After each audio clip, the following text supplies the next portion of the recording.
Obviously, I've had a major lifestyle transformation going from my heaviest 370 now down to this, that's 150 pounds. I don't think the same anymore.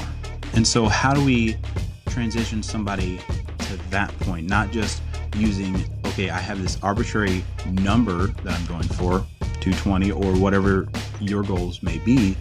How do we change it to, my goal is now to live life to its fullest and have that health for my family, for my kids?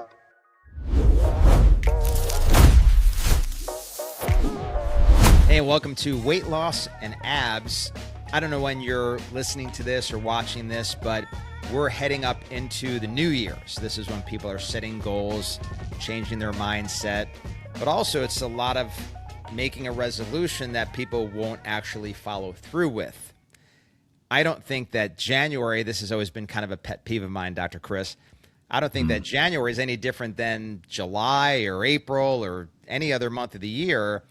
You're either ready to make some changes in your life and start losing weight and getting abs if that's your goal, or you're not. And so there's a lot of disappointment that occurs somewhere around January 4th, where most New Year's resolutions come to rest and die.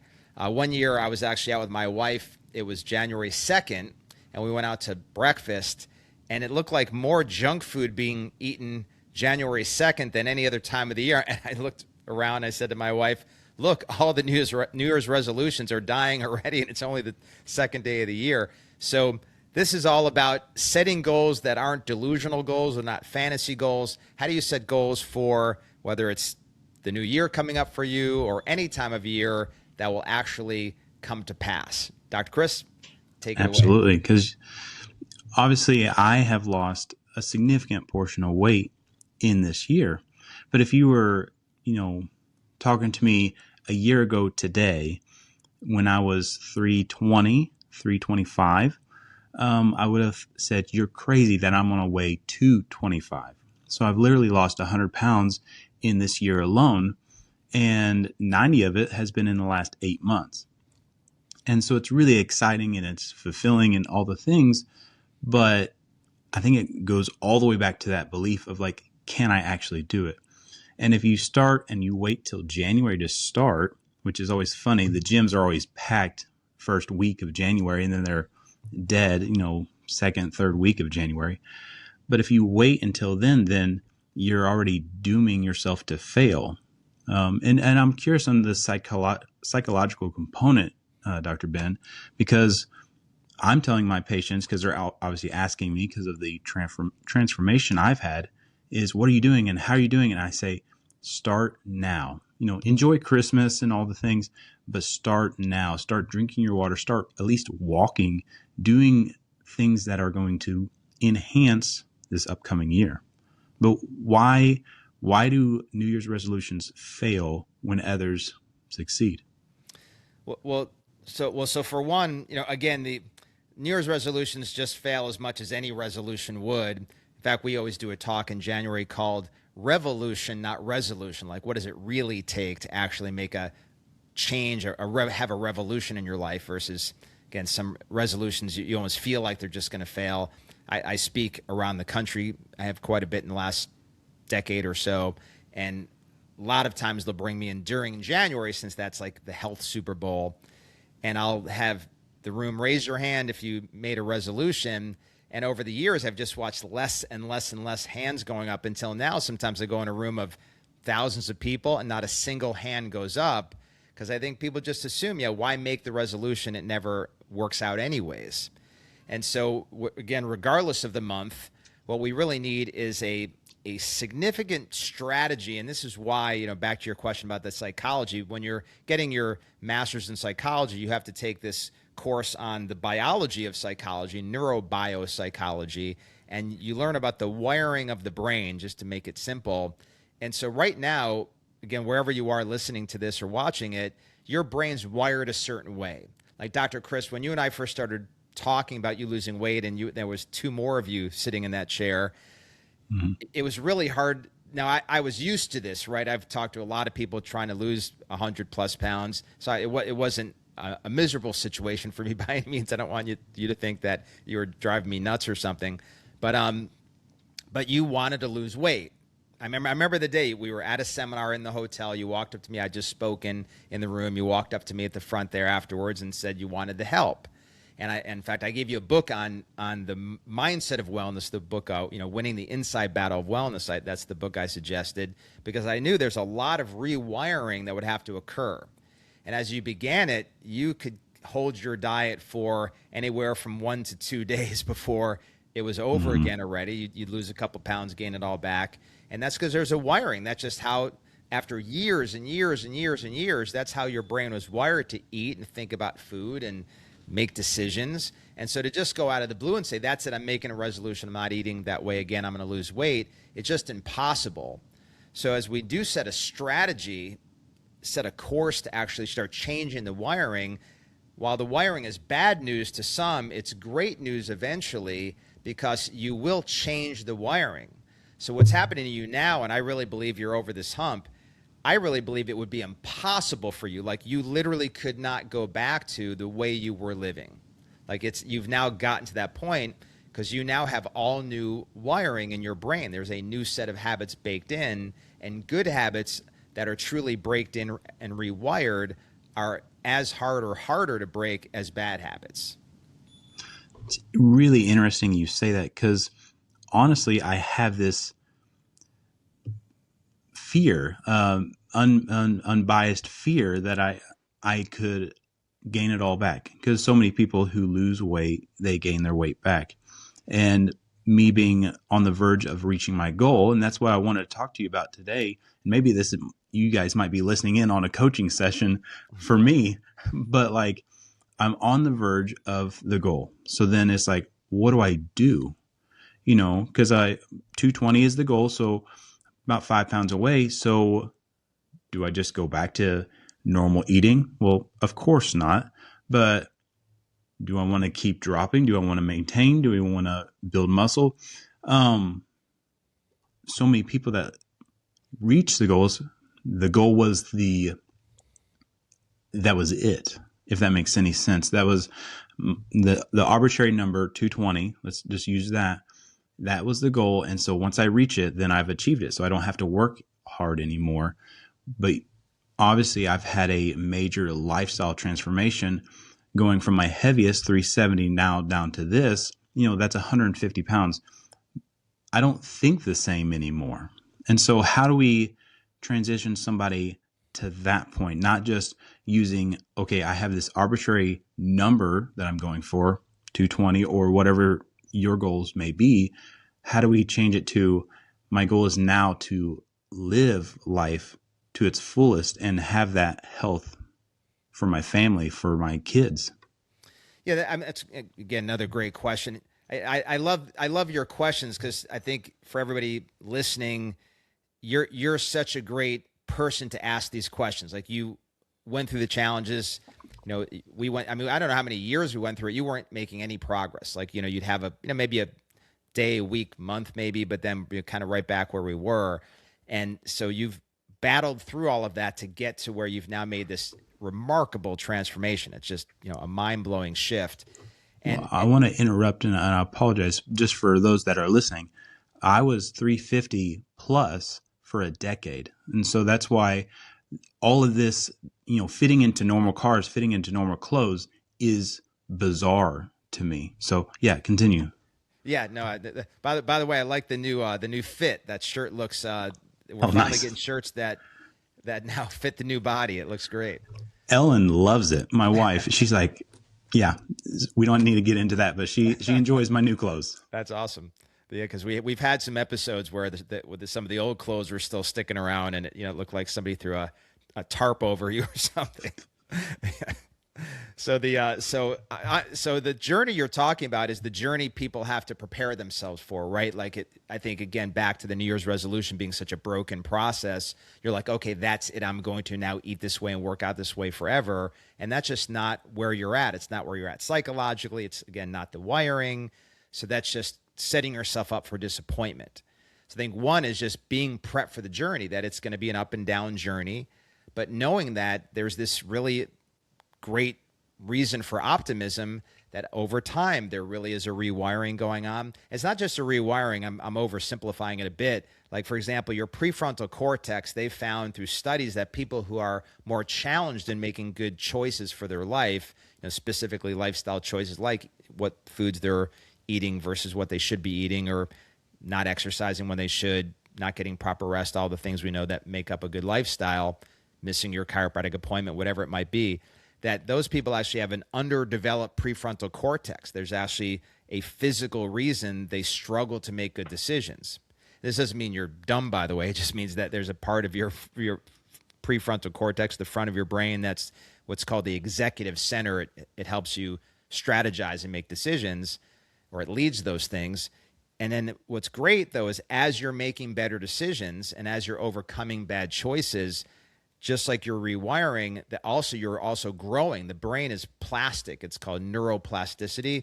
So you're growing this part of your brain. It's getting stronger like a bicep or a tricep would with exercise, to where you ultimately you find it easier and easier to make good decisions. So it really is a process. So when you had to start your journey, there's a lot of just organic brain matter working against you on top of just what's required to really create new habits. That's the other thing about, again, the good news is those old habits, as we said, are really hard to break. The bad habits are hard to break, but over a course of 30 days, 60 days, a year and a half, as you now have these new habits, those also become hard to break. But you have to really settle in for the journey. I think that's, if there's one thing I'd say first to your question, it is a journey for very specific anatomical reasons, as well as just behavioral reasons as well. Well, it's interesting you say that, because I have a lot of patients obviously noticing the change, and they're like, oh, I wish I was that disciplined, to do what you're doing.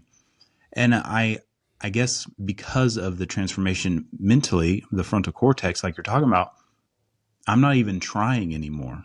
Yeah, I think a good answer to that was, well, don't worry, you will be, but you've got to start the same journey as I was on to get there. Absolutely. So now moving forward, because I'm very goal oriented, right? And I want to set new goals. And so now I'm at 225, about 20% body fat. I want to have a six pack. So we're going to change the show to abs and abs, of course. But my staff was asking, well, you look good now. Why do you want to go all the way there? And I gave an overly simple answer. And I'll even say this to patients. Well, I've never had a six pack. I've always been heavy, so I might as well just try to get one. And that's cute and all, but I have a deeper reason. And I'm saying this because many of you watching or listening have a deeper reason, a deeper why to get you moving. It's always the first step that's the hardest step. And so you look at these action heroes, and the basement here at the house, because I have 4 boys, is a mess. If you have children, you understand. But you look at Hulk or Spider-Man or Thor or all these characters, well, they all have six packs. And a six pack doesn't necessarily mean that you're healthy, right? You can be unhealthy and have a six pack. I understand all that. But it's a symbol that you are healthy.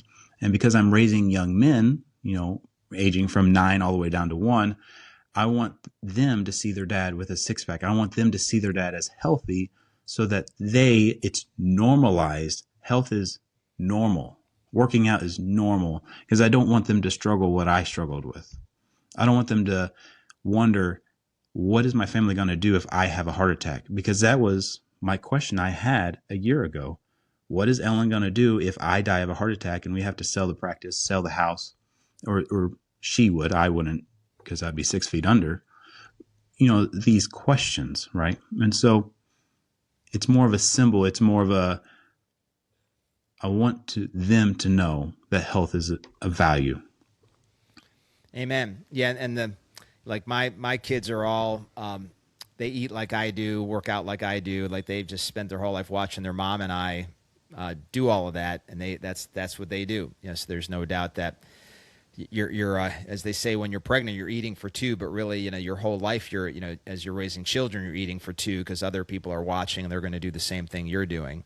When my daughter was about 4 years old, we would take them out. We used to still have cheat days back then, my wife and I. So it was a Sunday, which was our vacation. We caught not cheat, but vacation day, and so we had our planned vacation day where we'd go out and get ice cream.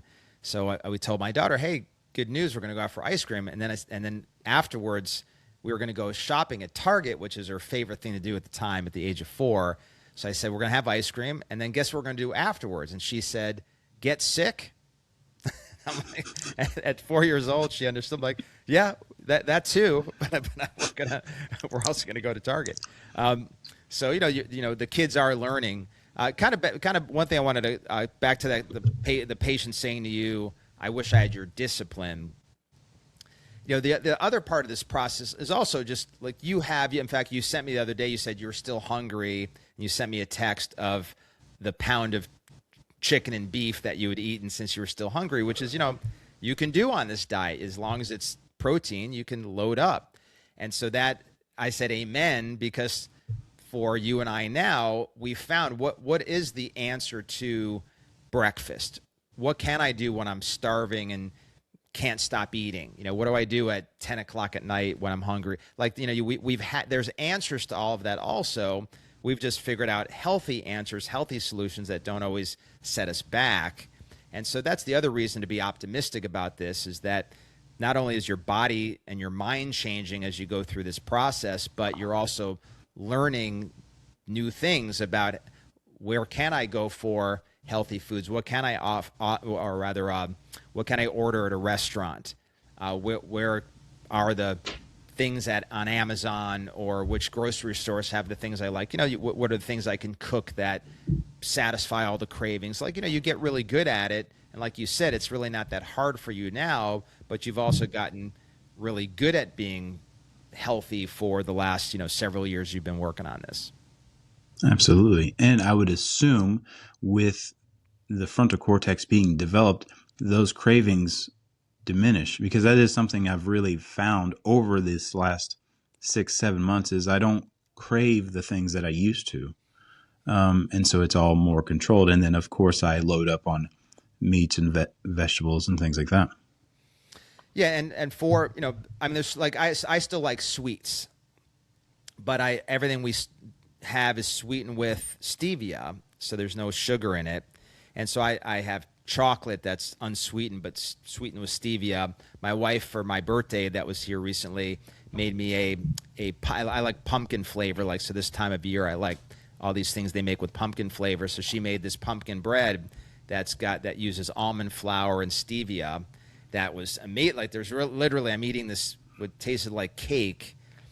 That was amazing, but has no carbs. It's coconut oil, almond flour, stevia. It's all pumpkin, straight up pumpkin. Actual pumpkin, and it was amazing. I'm eating that and wondering, how does anybody crave sweets and cake and things like that when you could just make something like this? I ate a ton of it, and it didn't do anything negative to my body because it's all ingredients that actually promote good health, not something that was going to give me an outcome I wasn't happy with.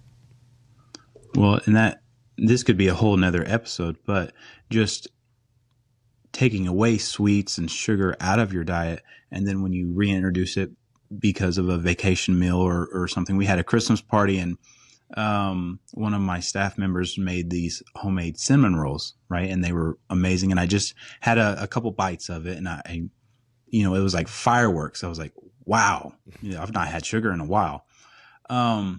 So I think your taste buds change over time when you're not overindulging and all that as well. Yeah. But you're again, it's back to these habits are also physical changes. So there's the actual behavioral changes, getting up and exercising, enjoying exercising, choosing the right foods that are behavioral, but there are physiological changes that happen too, which gets back to this reason for optimism as you're setting these goals. One last thing, just to kind of wrap up on, you'd mentioned, where do we get started with setting goals? Rather than being always about a weight, because that can be the most frustrating for some people. And I know I remember back early on when you were struggling at the beginning, like, darn it, like I weighed myself today, I'm the same weight, or I only lost a pound and I've been working out and I'm eating well, what's going on? Like that's a common stress or complaint or frustration for people beginning this process. But the goals really should be more behavioral orientation wise. It should be, hey, I worked out all 4 of the days this week. Like that, like we set a target of 4 workouts a week. You did them, check the box. That's a great goal that you've hit. And that's going to, again, culminate over time into a behavioral change that's going to stick. That, hey, I stayed on the more ketogenic type plan for the full 6 days this week and just had the 1 vacation day, just like is in the plan. So, again, there are more performance indicators, as we would say in the business world, KPIs, these key performance indicators, and I'm actually hitting these targets related to just change in behavior that I recognize as part of this journey, that over time, those are going to be the big wins. Like that's going to change me body, mind, and spirit over time versus setting a weight target. I think that the weight target, as much as obviously at the end of the day, that's the thing many people are trying to achieve, it's clearly the wrong goal, certainly at the beginning. I like it. And I'm going to actually start sharing that with my staff and my patients, that it's these small wins that get the momentum, the cogwheel going to where you achieve the ultimate goal is the weight loss. So start counting those wins as, I did drink my water today. I did work out 4 out of the 7 days, or, whatever that is for that individual. Yeah, it's making deeper change. It's a bigger win than people think. That's the journey. That's how we'll get there. So if you're listening, again, we're going into the new year. So, we're talking goals here and revolutions, not resolutions, but I don't care if you're listening to this in October, April, or May, the same exact principles apply. So thank you for listening to or watching Weight Loss and Abs, soon to be Weight Loss Abs and Abs. That's where we're headed. Dr. Chris, thanks as always. Hulk Spider-Man, thank you for joining us today. Bless you all, and remember who you are.